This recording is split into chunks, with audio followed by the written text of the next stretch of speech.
Alors, rebonjour et bienvenue dans cette deuxième formation de deuxième vidéo de chapitre 4.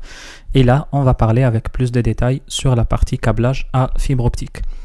Alors, comme j'étais en train d'expliquer à la fin de la vidéo précédente, c'est que le câblage fibre optique ou le support de transmission en fibre optique, ça consiste tout simplement à prendre les câbles que vous avez déjà, les signaux numériques que vous avez déjà, et puis qu'est-ce qu'il va faire? Il va les convertir en signal optique lumineux, et puis ce signal lumineux optique, il va transmettre un certain câble spécifique avec des caractéristiques spécifiques en lumière pour qu'il puisse arriver à la destination d'une façon plus rapide.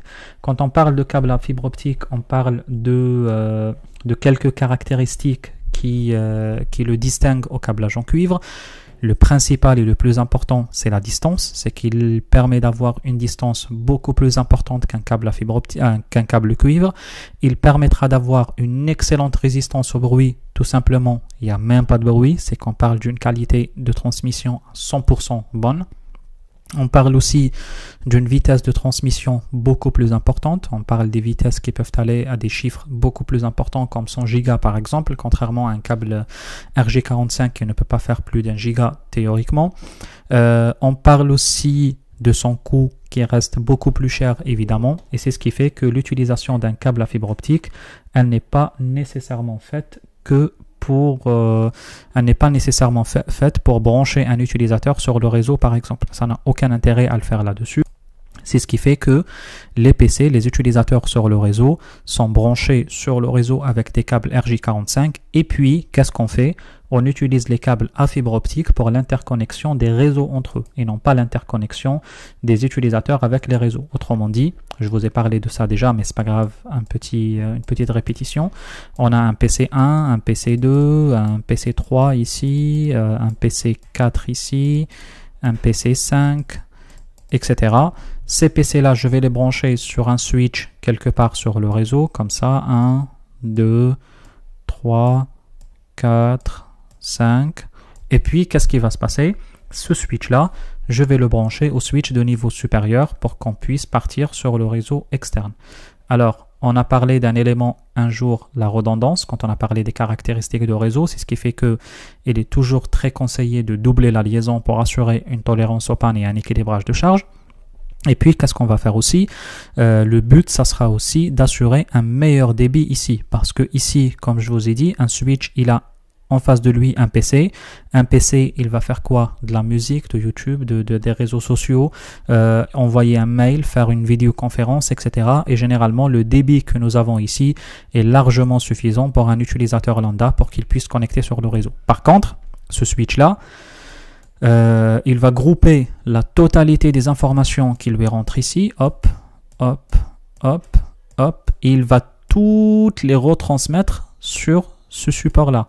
C'est ce qui fait que là, à partir de ce moment-là, on parle d'une interconnexion réseau qui nécessite un débit beaucoup plus fiable. Imaginez que vous avez un switch qui fait 48 ports ici d'utilisateurs, et chaque port de ces utilisateurs, il est en train de générer, je dis n'importe quoi, 10 mégas par exemple. Là, on parle de 480 mégas qui doit sortir à la fois mégas par seconde, qui doit sortir à la fois de ce switch vers le switch supérieur. Si c'est 2 fois plus, on va parler de 960 mégas par seconde. Vous voyez? Si on parle encore de 2 fois plus, on est dans 1800, 1920, etc. mégas par seconde. Et là, ça commence à avoir des chiffres qui sont beaucoup plus importants, beaucoup plus puissants, beaucoup plus fiables, et par conséquent, ça risque de faire un peu plus de mal au switch si le switch n'a pas suffisamment les moyens de supporter cette transmission très importante, très puissante qui circule sur le réseau. C'est ce qui fait que les entreprises, qu'est-ce qu'ils font? Ils achètent des switches de catégorie, on va dire, normale, entrée de gamme, pour brancher des utilisateurs, et ces switches-là nous offrent 2 ports à la fin. C'est les ports à fibre optique sur lesquels je vais brancher l'interconnexion sur le réseau. C'est que j'utilise ces 2 ports, voire 4 ports, à savoir quel switch et quelle référence vous achetez, pour assurer l'interconnexion avec le réseau avec un débit beaucoup plus fort, avec un câble beaucoup plus puissant comme la fibre optique. Et puis on utilise des câbles RJ45 pour la communication classique sur sur un réseau, sur le réseau classique, on va dire, à cuivre pour les utilisateurs normaux. Ça, c'est la première utilisation la plus, on va dire, la plus utilisée, la plus connue sur le réseau. Après, on parle d'une deuxième utilisation, c'est ce qu'on appelle le réseau FTTH. C'est Fiber to the Home, c'est tout simplement le fait de tirer de la fibre optique partout dans les maisons de tout le monde. C'est ce qui se fait aujourd'hui en France par exemple. On arrive presque à fibrer toute la France aujourd'hui. On peut dire FTTH, fibre, ouais. Je ne sais pas, est-ce qu'on peut avoir un exemple des endroits qui sont fibrés aujourd'hui, mais le principe de la FTTH, c'est tout simplement le fait de tirer de la fibre optique, tout simplement de ce qu'on appelle l'OLT, l'endroit, le concentrateur qui va grouper c'est le gros switch en quelque sorte qui va grouper toutes les communications des villes, et puis on va tirer des câbles à fibre optique vers toutes les maisons, vers tous les quartiers, etc. Et le but là-dessus, ça sera d'assurer une connexion, une communication en fibre optique à tout le monde. C'est des projets très colossaux, très importants, mais qui permettent au final d'avoir l'avantage que l'utilisateur est tiré en fibre optique jusqu'à chez lui. Là, vous avez l'exemple de différents types de réseaux. Le FTTN, le FTTC, le FTTB et le FTTH. FTTB, c'est une catégorie de communication très connue. Au-delà de FTTB, si vous voulez mon avis personnel, hein, au-delà de FTTB, on est dans des réseaux, j'ai envie de dire, pas vraiment terribles. FTTC, FTTN, c'est pas vraiment les réseaux à fibre optique les plus puissants. Après, l'idéal, ça reste le FTTH, c'est le fait de tirer la fibre optique jusqu'à l'immeuble et puis connecter les utilisateurs en câble métallique, en câble cuivre autrement, et puis de la sortie de l'immeuble jusqu'à l'opérateur, on est en fibre optique. Le FTTB, non, le FTTB, ça permettra de mettre un petit concentrateur qui va grouper toutes les communications en fibre optique, et puis à l'intérieur des immeubles, on va tirer des câbles en RJ45. Est-ce que ça affaiblit le réseau? Ça l'affaiblit, oui, un peu par rapport à l'FTTH, mais ça n'empêche que la communication ou la qualité de réseau quand même reste très bien si vous parlez d'une communication de type FTTB.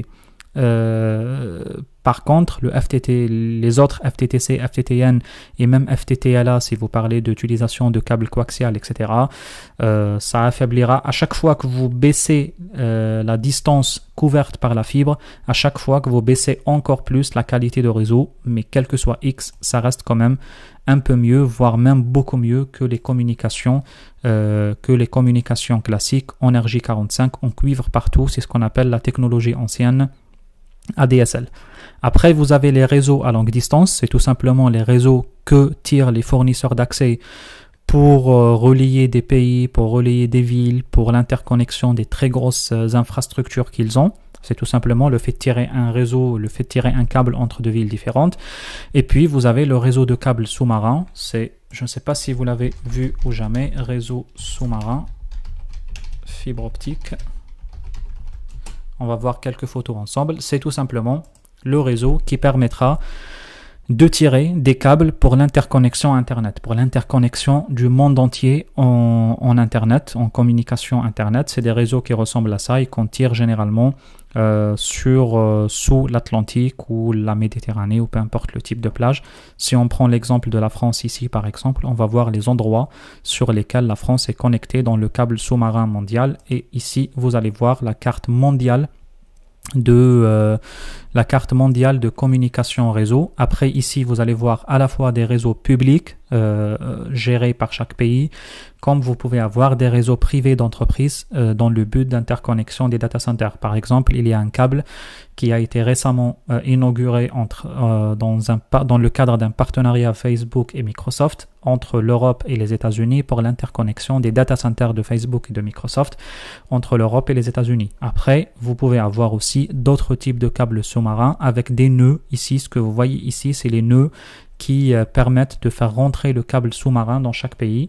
Et puis, une fois rentré dans chaque pays, après, on va plus parler de sous-marin, on va parler des câbles connectés, des câbles, c'est ce qu'on appelle de longue distance, de câbles large distance, assurés par les opérateurs en soi.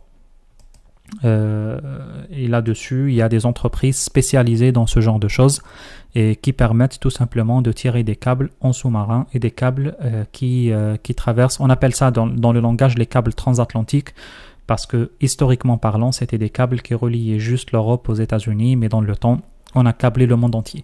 C'est que les câbles que vous voyez ici, c'est les câbles qui permettent d'assurer le réseau Internet mondial, comme le réseau privé, militaire, les réseaux secrets, bref, tout ce qui permet l'interconnexion du monde entier, des utilisateurs du monde entier. Après, si vous voulez isoler un pays, tout simplement, vous allez refuser que ce pays accède, par exemple, sur le câble sous-marin mondial. Et là, dans ce cas-là, le pays sera totalement déconnecté du réseau public mondial.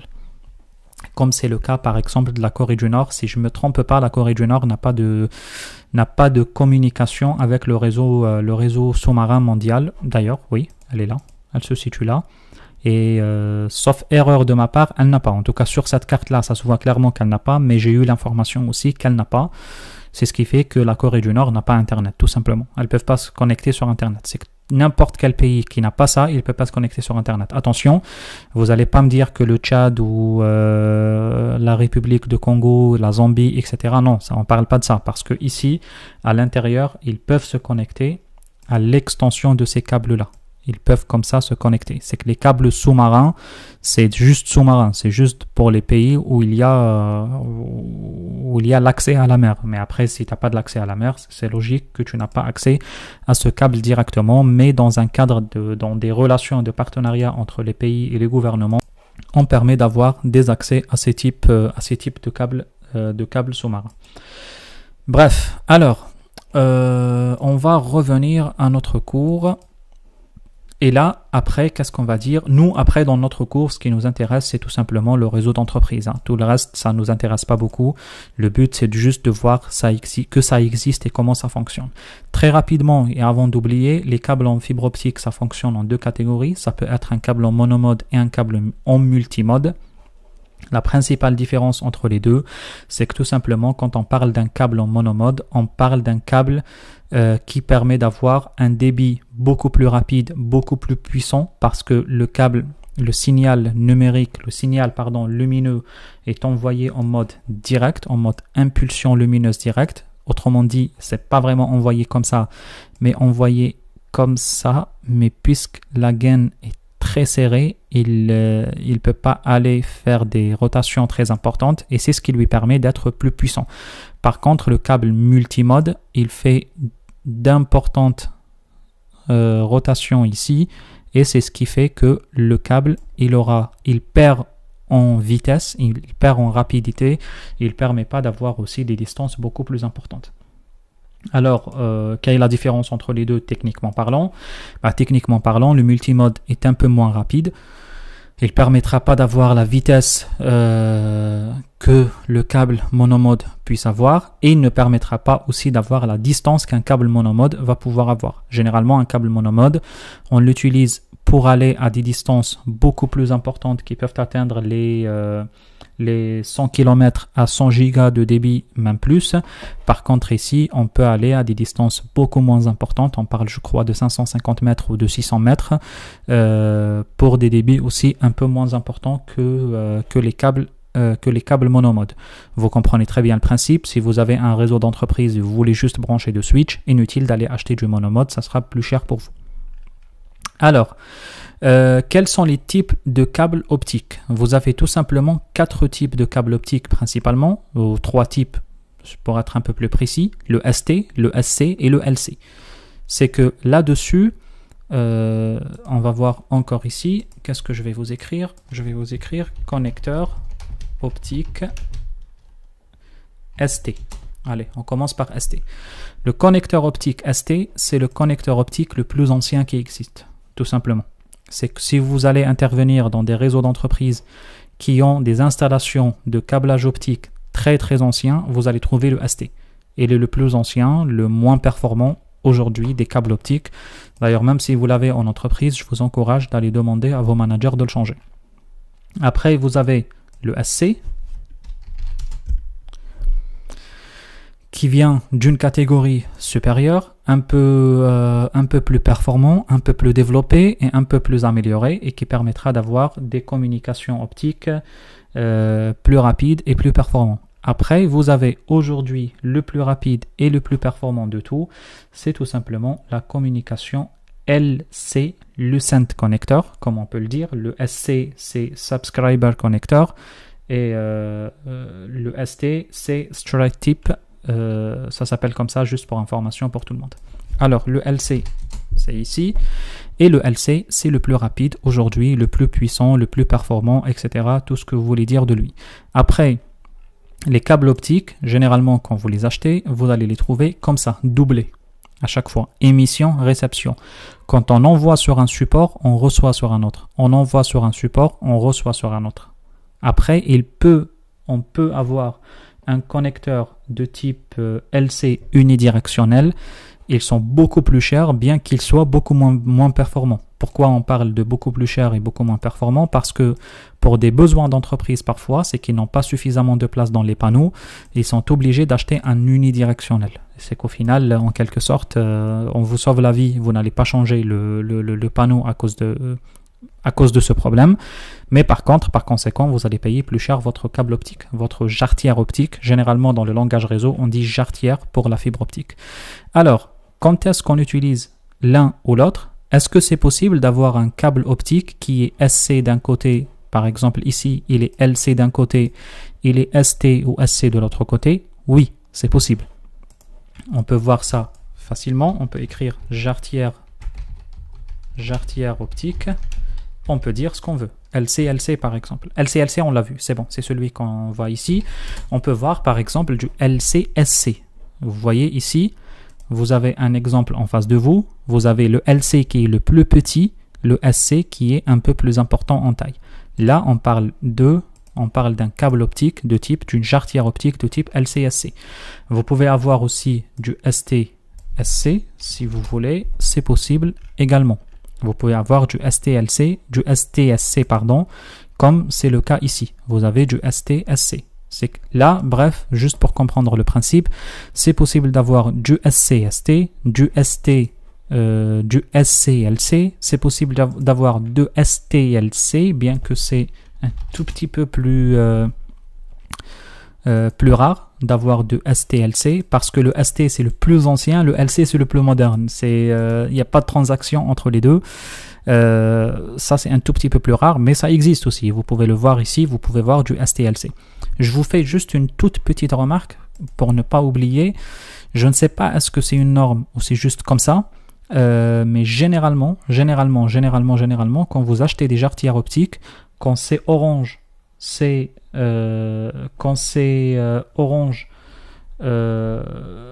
un câble. Quand c'est orange, c'est un câble multimode, et quand c'est jaune, c'est un câble monomode. C'est juste pour information, quand vous achetez un câble jaune comme ça, c'est que c'est un câble monomode. Si vous le voyez orange ici, c'est un câble multimode. Est-ce que c'est une norme ou c'est juste une habitude? Je ne sais pas vous dire, mais moi de toute ma vie, je rencontre des câbles optiques comme ça, orange multimode, jaune monomode. Est-ce qu'il y a une norme? Je ne sais pas vous dire. Mais bon, revenons à notre explication, à notre cours. Ici, quand vous allez brancher les câbles optiques, par contre, sur les équipements de réseau, il faut penser à un endroit spécifique. Par exemple, on prend switch Cisco, n'importe quel type de switch Cisco. On prend un switch Cisco et vous allez voir que sur le switch Cisco, les câbles sont de type RJ45 et que vous n'allez pas pouvoir brancher des fibres optiques sur un câble RJ45. Prenons l'exemple ici. Vous voyez, on prend ce switch là. On va grandir la photo et là vous voyez que vous avez des ports RJ45. Regardez à quoi ça ressemble une fibre. Attention, ça c'est des bouchons, hein. Il faut les enlever pour que vous puissiez brancher le câble à fibre optique, hein. Je ne sais pas si j'arrive à vous montrer un câble avec... Elle est là, vous voyez, quand c'est débranché ça ressemble à ça. Alors quand vous les débranchez, par contre il faut toujours penser à les laisser fermer les câbles pour éviter des poussières et des problèmes comme ça. Alors, qu'est-ce qu'on va faire là-dessus? Quand vous allez les brancher, ici, vous voyez que c'est pas possible de brancher de la fibre. Il faut penser à un élément spécifique qu'on appelle dans le langage SFP optique. Et là, vous allez voir que vous avez des SFP qui aussi, les SFP, ils ont des spécificités à chaque modèle, à chaque référence, etc. Et chaque SFP supporte un débit aussi spécifique. Par exemple, ici, généralement, vous les trouvez écrits ici. Je ne sais pas si c'est écrit dans le cadre de cet SFP-là, j'ai pas l'impression. Mais généralement, vous les trouvez écrits ici. Made in Malaysia, FTL, je vois pas trop, mais bon, c'est pas grave, c'est pas grave. Alors, qu'est-ce qu'on va voir? On peut dire type de SFP optique. Et là, vous allez voir différents types de SFP qui peuvent exister. La qualité d'image n'est pas terrible. Vous allez avoir les types de SFP. On peut avoir des SFP, vous voyez, pas mal de types, pas mal de modèles. C'est un peu un casse-tête pour l'explication, pour suivre les cours. Mais vous allez voir, par exemple, des 1000 bases T. Quand on parle de 1000 bases T, tout simplement, on parle d'une SFP à 1 giga, 1000 mégas autrement dit. Base T, c'est les RJ45. C'est du base TX par exemple ou les FX. On parle là-dessus des modèles de fibre optique. Qu'est-ce que je voulais dire? Il y a un autre tableau comparatif, je le vois pas, mais c'est pas grave. Tout ce que je vous ai dit ici, tout ce que je suis en train de dire ici, c'est totalement de la culture générale. Ce n'est pas de notre cours, c'est juste, je vous le dis aussi, je vous le dis beaucoup plus pour vous. Qu'est-ce que je suis en train de dire ici? Oui, là ça vous montre un peu comment brancher juste une jarretière. C'est qu'une fois un SFP, une fois vous branchez le SFP dans des ports spécifiques dédiés à ça, par exemple si vous prenez ce switch là, vous allez voir qu'à la fin vous aurez deux ouvertures spécifiques pour les SFP. Et là, à partir de cet instant-là, vous allez pouvoir brancher vos SFP en fonction de référence, en fonction de modèle. Généralement, vous voyez les X, c'est de la fibre optique aussi. C'est que ça supporte parce que les SFP, on peut avoir des SFP RJ45 comme on peut avoir aussi des SFP en fibre optique en fonction de ce que vous souhaitez avoir. Qu'est-ce que je voulais dire? Qu'est-ce que je voulais dire encore plus là-dessus? Oui, du coup, vous allez brancher les SFP, tout simplement, en fonction de chaque modèle. Hein. On dit de SFP, on dit SFP+, des QSFP, des QSFP+. C'est juste en fonction des références, en fonction des modèles. Généralement, quand on dit des SFP, on veut dire des SFP 100 mégas ou 1 giga. Quand on dit des SFP+, c'est des 1 giga. Ils peuvent aller jusqu'à 10 gigas. Les QSFP, ça peut aller jusqu'à 40 gigas. QSFP+, ça peut aller jusqu'à 100 gigas. Mais je suis pas sûr que tout le monde connaît ces définitions. Je suis pas sûr non plus que tout le monde sait utiliser ou utilise de la même manière ces définitions. C'est pour ça que j'aime pas trop rentrer dans tous ces détails parce que ça risque de vous perdre un peu. Là, vous voyez ici, vous voyez des SFP 10 Go LR. Ça a une définition spécifique. C'est que là, c'est généralement, il y a dans les entreprises des architectes, ou ce qu'on appelle aussi les savants-ventes ou les architectes, qui sont spécialisés dans ce genre de choses et qui peuvent vous dire spécifiquement, chaque SFP à quoi il joue. Là, par exemple, on parle de SFP qui peut aller jusqu'à 10 gigas, il peut aller jusqu'à 10 km, etc., etc. Qu'est-ce que je voulais dire de plus sur la partie optique? Oui, du coup, après, quand vous allez installer des fibres optiques, il faut surtout penser, voir dans vos panneaux de brassage, qu'est-ce que vous avez comme type de fibre. Parce que vous allez acheter des SFP, vous allez acheter des fibres optiques. Pour les SFP, il faut voir vos switches. Et pour les fibres optiques et pour les types de câbles, il faut voir les switches. Autrement dit, les SFP et aussi les panneaux de brassage. Parce que panneaux de brassage optique ou fibre optique, peu importe. Et là, quand vous avez des armoires, juste pour votre culture générale aussi, vous allez brancher, ici je prends un armoire, vous allez brancher le switch sur un panel optique. Je ne sais pas où il est ici dans cette photo, mais peu importe, c'est juste pour l'explication. Ici, par exemple, vous voyez, vous avez le switch ici, pardon, et vous avez les panneaux optiques là. Switch, c'est pas optique ici, des panneaux RJ. Vous avez un switch ici, un panel ici, des panneaux ici, des switches, des panneaux, etc. Après, vous avez les panneaux optiques, ça ressemble à ça, c'est dédié à la fibre optique. Ah, qu'est-ce que je fais là? Je rentre dans un site commercial. Vous avez ici des panneaux des panneaux en fibre optique que vous allez brancher directement dans votre armoire de brassage pour brasser des équipements. Ici, par exemple, ici aussi, par exemple, et là, vous voyez que vous avez des panneaux, et quand vous allez acheter des panneaux, il faut penser très très bien à quel type de panneau vous allez acheter. Bon, si vous allez faire une nouvelle installation d'une entreprise, c'est clair, vous allez partir sur les plus récentes, les plus modernes, c'est les panneaux de type LC, les plus développés, etc. Sauf que ce n'est pas le cas la plupart du temps, c'est que dans la plupart du temps, vous allez installer, refaire, brancher des switches ou refaire des infrastructures sans toucher aux panneaux. C'est ce qui fait que vous allez devoir vous adapter avec l'existant de panneaux. Au moment où vous avez par exemple des panneaux de type ST, des panneaux de type SC, des panneaux de type LC, des panneaux de je ne sais pas quel type, là j'ai l'impression que c'est des panneaux de type LC. Vous voyez ici que vous avez des branchements, je crois que c'est 24, hein. J'ai l'impression que c'est 24, mais je ne vais pas m'amuser à les compter. Vous avez des panneaux ici. Alors ce que vous allez faire, vous allez voir ce que vous avez d'abord, pour que vous puissiez après faire la commande des câbles adaptés. C'est que sur le switch, la plupart du temps maintenant, c'est des LC. Alors, il faut voir aussi sur le panneau de brassage ce que vous avez, parce que, comme je vous ai dit, l'infrastructure, un armoire de brassage, il ressemble à ça. Vous avez quelque part votre switch, il est là, branché là, switch. Et quelque part ici, vous avez le panneau de brassage, il est là, le panneau.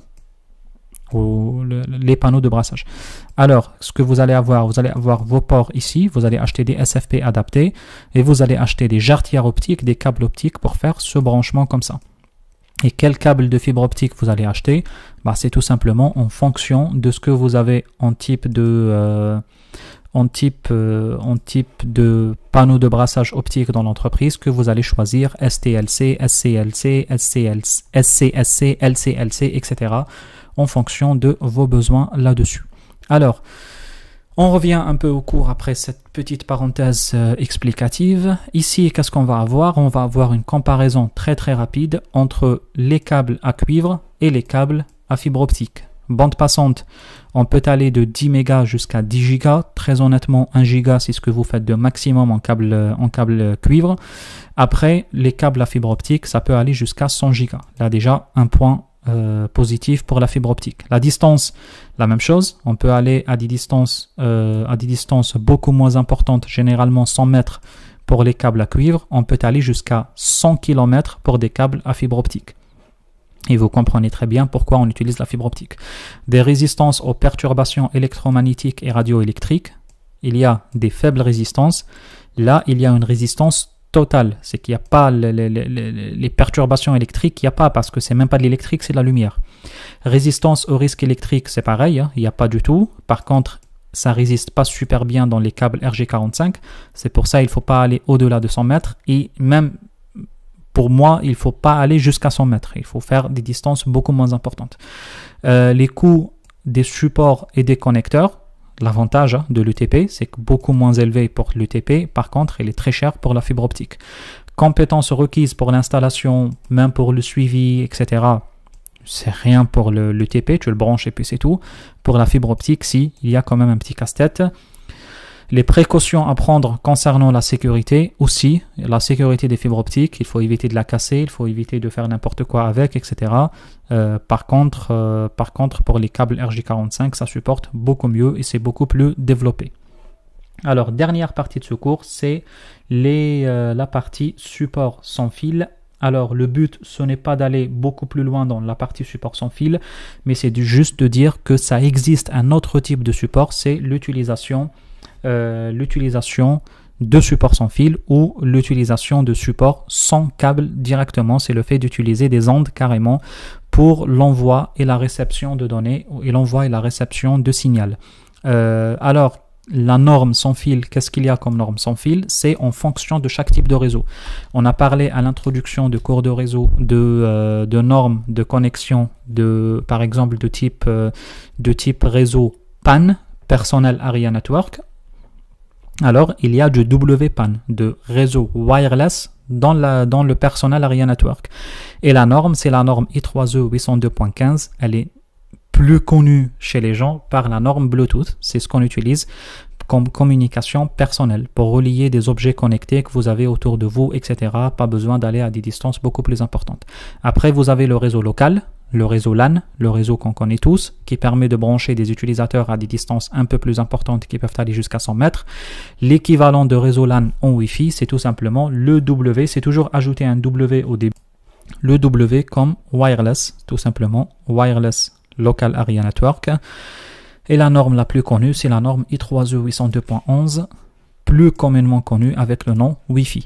Après, vous avez les réseaux MAN, les réseaux entre l'étendue et le WAN, l'étendue et le LAN en norme Wi-Fi, en norme sans fil, pardon, c'est la norme I3E 802.16 qui est ce qu'on appelle la norme WiMAX, qui n'a pas vraiment eu une bonne réussite sur le marché.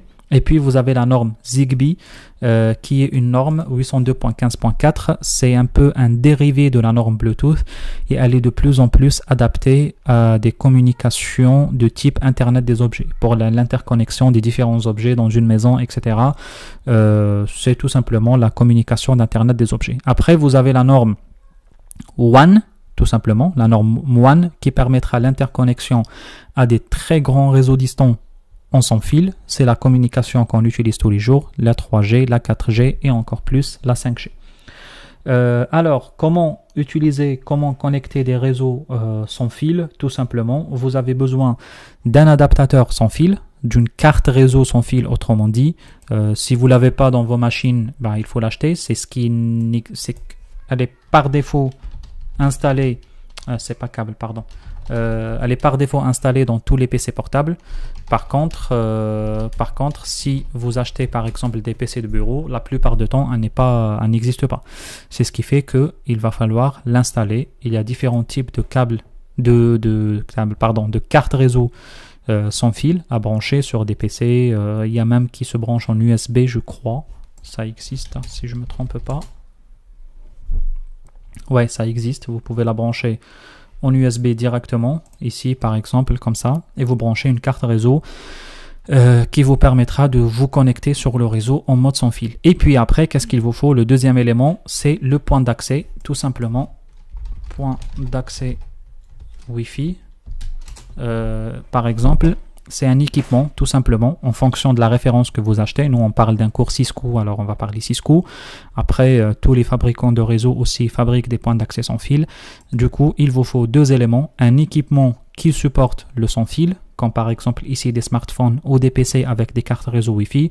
Et puis un composant ou un dispositif réseau qu'on appelle dans le langage réseau AP, Access Point, ou point d'accès, ou borne Wi-Fi carrément, qui permettra d'assurer cette communication en réseau. Attention, la borne Wi-Fi en soi, c'est un périphérique câblé, parce que au-delà de la borne Wi-Fi, on utilise des câbles directs, des communications directes en câble avec les switches pour sortir après sur le réseau externe. Là, vous avez un exemple d'architecture complète de réseau sans fil. Elle est où? Elle est là, tout simplement. Vous allez brancher vous allez brancher la carte réseau sans fil ou l'équipement sans fil le relier à la borne sans fil via les ondes, via le réseau sans fil, et puis avec le réseau filaire, vous allez partir sur le switch pour sortir après sur le réseau. Alors, j'ai l'impression qu'on a terminé le cours. On va s'arrêter là pour la partie couche physique. J'espère que ça a été clair. C'est une des couches les plus lourdes parce qu'on parle pas vraiment réseau, comme on parle un peu câblage, on parle plus électronique, ondes radio, fibre optique, RJ, je ne sais pas moi, les différentes normes. C'est un peu lourd le cours, c'est pour ça, je ne sais pas si c'était clair pour vous, mais grâce à ces deux vidéos-là, on a terminé le chapitre 4. Du coup, on va faire un petit exercice dans une prochaine vidéo, mais il n'y aura pas vraiment grand-chose. On va voir très très rapidement un peu les différents types de supports et de câbles, mais j'ai même pas l'impression, je ne sais même pas est-ce que je vais le faire ou pas. Et puis, on va faire les quelques questions de l'exercice et on passera après au chapitre 5. J'espère que c'était clair pour vous. N'hésitez pas à me contacter si vous avez besoin de plus de questions. Je me ferai plaisir de répondre à toutes vos questions. Bon courage et au revoir.